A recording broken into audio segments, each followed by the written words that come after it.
Le 16 février 2025, le gouvernement sénégalais annonce la réduction des subventions sur l'énergie, l'électricité, le carburant et l'eau. Cette subvention aurait coûté 279,8 milliards de francs CFA au budget de l'État en 2023. Charges qui sont actuellement impossibles à soutenir au vu de la situation des caisses de l'État, selon Alamine Lo. Une explication qui est loin de convaincre le président de l'Association des consommateurs du Sénégal, ASCOSEN, Momar Ndao, qui plaide pour une continuité des subventions sur l'énergie. Nous, ce que nous avions dit au FMI et à la Banque mondiale, c'est de continuer de subventionner les produits tels que l'énergie. Pourquoi? Parce que si on ne subventionne pas l'énergie, on risque de perdre la compétitivité de nos entreprises. Et un pays qui est en train de chercher la voie du développement doit être compétitif pour pouvoir continuer à aller dans le sens de la croissance. C'est pourquoi nous avons suggéré qu'il y ait des mesures alternatives. La première, c'était de diminuer les exonérations, parce qu'on a facilement entre 500 milliards chaque année d'exonérations qui sont données parfois à des entreprises qui ne sont pas aussi représentatives de l'ensemble de la population, alors que si on subventionne un produit tel que l'électricité, ça profite à un plus grand nombre. Et c'est la raison pour laquelle nous avions dit, puisque pour subventionner l'électricité, nous avons besoin d'environ 125 milliards chaque année pour Sénélec. Si on essaye de comprimer les exonérations d'autant, on n'aurait pas besoin donc, de nous compliquer la vie parce que ces renoncements, on pourrait ne pas les faire.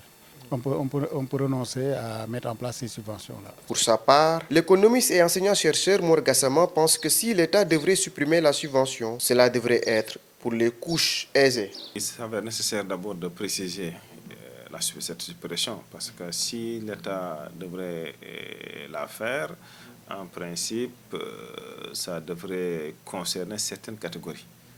Voilà, parce qu'on s'est rendu compte que dans un passé très récent, que l'État avait fortement subventionné les produits pétroliers, ce qu'on appelle surtout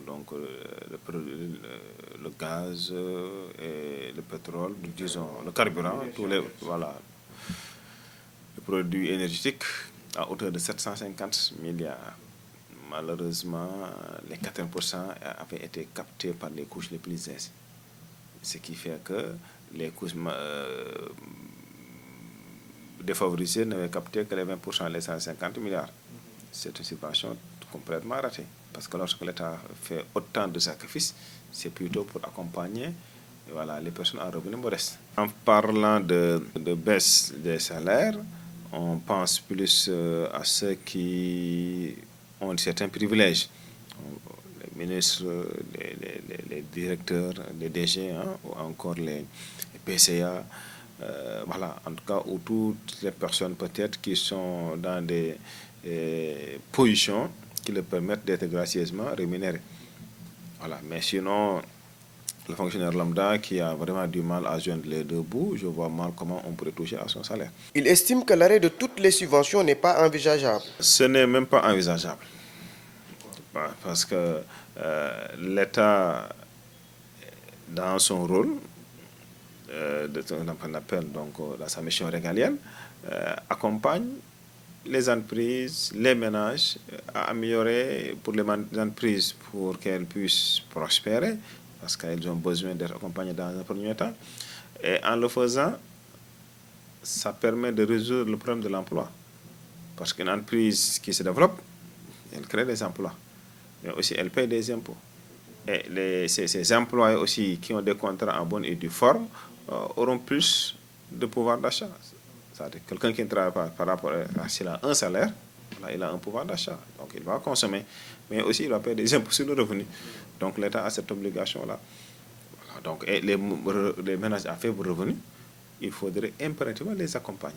Donc pour moi, il n'y a pas à discuter. Donc l'État ne peut pas se lever pour dire que j'arrête toutes les subventions. En le faisant, ça pourrait rendre la situation des Sénégalais beaucoup plus difficile. Et je pense que l'objectif de l'État, ce n'est pas du tout de rendre la situation difficile, mais plutôt d'améliorer quotidiennement le bien-être de la population. Ainsi, Momar Ndao et Dr Mor Gassama invitent les nouvelles autorités à mieux cibler les subventions? Alors, nous pensons qu'il faut subventionner, parce que tous les pays qui se développent même subventionnent. Maintenant, ce qu'il faut faire, c'est de cibler les subventions. Je donne un exemple. Aujourd'hui, si vous êtes un organisme international comme la Banque mondiale ou le FMI qui ont des représentations ici, ils bénéficient d'une subvention dont ils n'ont pas besoin.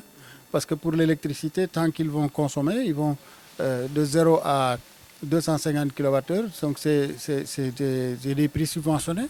Donc ce type de structure n'a pas besoin de cela. C'est la raison pour laquelle nous pensons qu'on peut faire ce qu'on appelle une subvention ciblée en créant des abonnements spécifiques pour ceux qui n'ont pas besoin d'être subventionnés. Les organismes internationaux, etc., les diplomates qui sont là, etc. Et ça permettrait de diminuer donc la subvention sans augmenter les prix pour le plus grand nombre. C'est pourquoi je pense qu'il faudrait peut-être mettre l'accent sur ce qu'on appelle une subvention ciblée. C'est ce qui est plus efficace. Voilà, maintenant, si on doit supprimer cette subvention, ça pourrait être, voilà, si vous prenez le cas de l'électricité, par exemple, à dire qu'on pourrait, par exemple, augmenter un peu la première tranche, c'est-à-dire les limites de la première tranche, on peut pousser un tout petit peu. Ensuite, le reste, pour la deuxième ou la troisième tranche, peut-être on peut diminuer un peu la subvention. Ce qui fait que ceux qui consomment peu ne seront pas impactés, mais ceux qui consomment beaucoup seront effectivement impactés. Durant le passage de Alamine Lo devant la presse, il a évoqué la possibilité d'une baisse de salaire pour certaines couches. Ce à quoi le secrétaire général national du cadre unitaire syndical des enseignants du moyen secondaire, CUSEMS, Ndongo Sarr, juge cette option inacceptable. Cette annonce nous laisse de marbre. Nous considérons que cela ne nous concerne pas. Et vous savez, il faudrait qu'on arrête dans ce pays. Chaque fois que des politiciens opèrent un carnage financier, qu'on veuille demander aux contribuables qui souffrent de ce carnage financier, eh bien, de payer la facture. C'est quelque chose de tout à fait inacceptable. Pour éviter cette baisse des salaires des travailleurs, Momar Ndao propose des remèdes. Ah oui, tout à fait. Parce que si aujourd'hui, par exemple, on baisse les salaires, les ménages auront des problèmes. Parce que le pouvoir d'achat, c'est le rapport entre notre revenu et les coûts des biens de consommation. Maintenant, si l'État dit « je maintiens les salaires, mais j'optimise mes achats », cette économie de près de 200 milliards, c'est quand même beaucoup d'argent qui pourrait rentrer dans la cagnotte et contribuer à améliorer la trésorerie de l'État.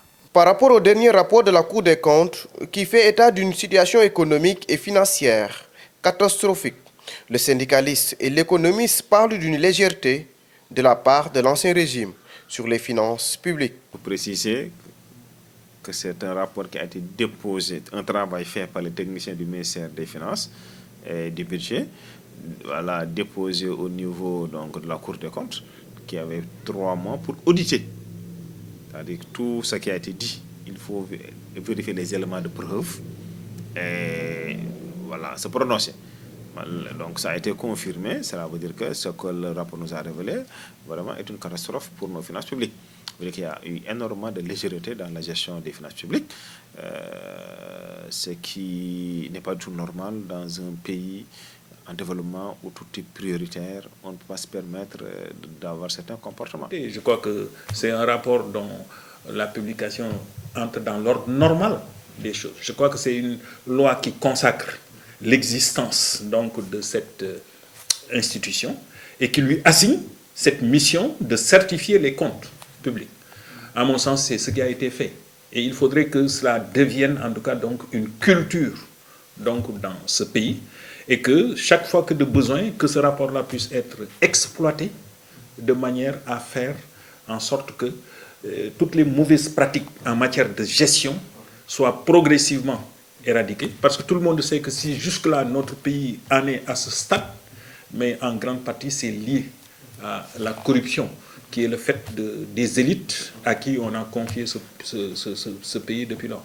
D'ailleurs, Ndongo Sarr est pour la réduction des comptes et réclame des sanctions contre les personnes dont les responsabilités auront été prouvées par la justice après enquête. Encore une fois de plus, que l'État aille dans cette direction. Je crois que dans un coin, quand il y a un voleur que l'on prend, mais on le fait payer, on le traduit devant la justice. Il est incarcéré. Alors ici, dans le cas d'espèce, on sait qui sont donc les prédateurs financiers. Mais il faut que cette reddition des comptes dont on nous parle depuis, mais qu'on l'applique et de manière diligente, de manière à ce que ceux-là qui ont distrait cet argent public, eh bien, qu'ils remboursent. Si effectivement ce qu'ils ont ne permet pas de rembourser à la hauteur des forfaits commis, mais qu'on confisque leurs biens. Si cela ne suffit pas, eh bien qu'on les garde en prison. Je crois que c'est dans cette direction qu'il faut aller. Abordant la question de la fiabilité des comptes, le consumériste Momardon affirme que le Sénégal a un véritable problème avec les chiffres. Je vous donne juste 2-3 exemples, vous allez voir. Le ministère des Finances a dit que ce que les Sénégalais ont donné, les cotisations, donc les contributions volontaires, étaient de 19 milliards. Quand la Cour des comptes a demandé dans quel compte se trouvait cet argent-là, est allé vérifier, la Cour des comptes a trouvé 17 milliards. En disant donc il manque 2 milliards 800 millions de francs CFA. Et nous, quand nous avons fait notre dernière vérification, on s'est rendu compte que les cotisations étaient de 29 milliards. 29 milliards. Ça veut dire qu'entre ce que les gens ont réellement cotisé et ce que le ministère des Finances a déclaré, il y avait 10 milliards déjà. En plus, il y a les 2 milliards 800 que la Cour des comptes dit avoir constaté donc comme manquant sur le montant annoncé de 19 milliards. Donc ça veut dire qu'il y a quand même des problèmes qui sont là et qu'il faut vraiment traiter. Un autre exemple, le ministère des Finances avait dit qu'il avait donné 52 milliards au ministère de la Santé. Mais en réalité, quand on avait auditionné le ministère de la Santé avait dit que c'était faux. Et quand la Cour des comptes a vérifié, la Cour des comptes a vu que ce n'était pas 52 milliards, mais 44 milliards. Et qu'il manquait 8 milliards. Donc il y a beaucoup d'incongruités, plus toutes les autres pratiques néfastes qui ont été constatées dans d'autres ministères, etc. Et ça, c'est juste pour vous dire que le Sénégal a un problème avec les chiffres. Parce que tant que les chiffres ne sont pas bons, on aura de sérieux problèmes. Parce que vous ne pouvez pas programmer le développement si les chiffres sont faux. Pour sortir de cette crise économique, les 3 personnes interrogées proposent des solutions aux tenants du nouveau régime. Alors pour nous, la solution la plus appropriée, c'est d'optimiser les consommations. Je donne un exemple. Regardez ce qu'on appelle les ménages collectifs, que ce soit les casernes de militaires, de sapeurs-pompiers, de policiers, les universités, les hôpitaux. C'est de très gros consommateurs. Mais malheureusement, il n'y a aucune optimisation. Vous voyez, il y a des fuites qui ne sont jamais réparées. Vous voyez des climatiseurs qui fonctionnent alors qu'il n'y a personne, etc. à longueur de journée. Donc si nous optimisons déjà les consommations, on gagne beaucoup d'argent. Parce que rien que sur l'eau, par exemple, l'État doit plus de 20 milliards de francs CFA donc, aux sociétés d'eau pour leur facturation. Alors, si nous améliorons notre achat, c'est-à-dire si l'État achète de manière plus organisée, mieux organisée, à ce moment-là, on peut diminuer les coûts de près de 20 ou 25%. Or, si on diminue seulement les coûts de 10%, on économise à peu près 200 milliards.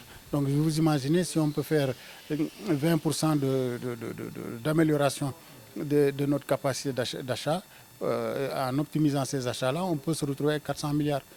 Et on n'aura pas besoin donc de courir derrière des salaires abaissés, créer un front social, etc.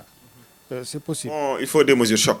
C'est-à-dire maintenant, on connaît l'état des lieux pour chaque ministre concerné.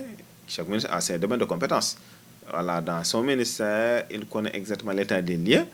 Voilà, il faudrait maintenant qu'il mène une politique qui permet rapidement de remettre les pendules à l'heure. Moi, je pense que c'est ça. Il faudrait que l'État du Sénégal trouve en tout cas le moyen de mobiliser beaucoup plus de recettes. Et cela passe par, effectivement, l'identification de toutes ces niches donc, qui n'étaient pas encore fiscalisées. Donc, il faut qu'on élargisse l'assiette. Ça, c'est une chose. Et je vois que les nouvelles autorités, en tout cas, sont dans ça. Quand, effectivement, il y a des pans entier du secteur informel. Je pense tout simplement à ce qui est en train d'être fait avec les mototaxis, ainsi de suite, etc. Il faudrait qu'on généralise donc cela. Il est également des exonérations donc, fiscales qui étaient faites et gratuitement. Il faut que l'État réduise le train de vie. Sur le système de rémunération, tout le monde a toujours dit qu'il y a des inéquités extraordinaires. Et vous savez, le problème dans ce pays, c'est qu'il y a une catégorie de travailleurs, mais qui n'ont pas d'autres profils que les profils que l'on retrouve dans tous les autres secteurs et qui se sont arrogés des avantages que rien ne peut expliquer. Et eux, pour avoir été dans ces régies, ils savent pertinemment de quoi nous parlons. Mais ils n'ont qu'à adresser tout cela, tous les avantages indus que les gens se sont taillés, mais il faudrait très rapidement qu'ils fassent de sorte que tout cela soit enlevé, de manière à ce qu'il y ait beaucoup plus d'équité dans le système de rémunération. La réduction des salaires de certains fonctionnaires, la suppression des subventions et des exonérations vont avoir des impacts négatifs sur les Sénégalais, notamment le niveau de consommation des ménages. Toutefois, reste à savoir si le gouvernement va appliquer toutes ces mesures annoncées par le secrétaire du gouvernement, Alamine Lo.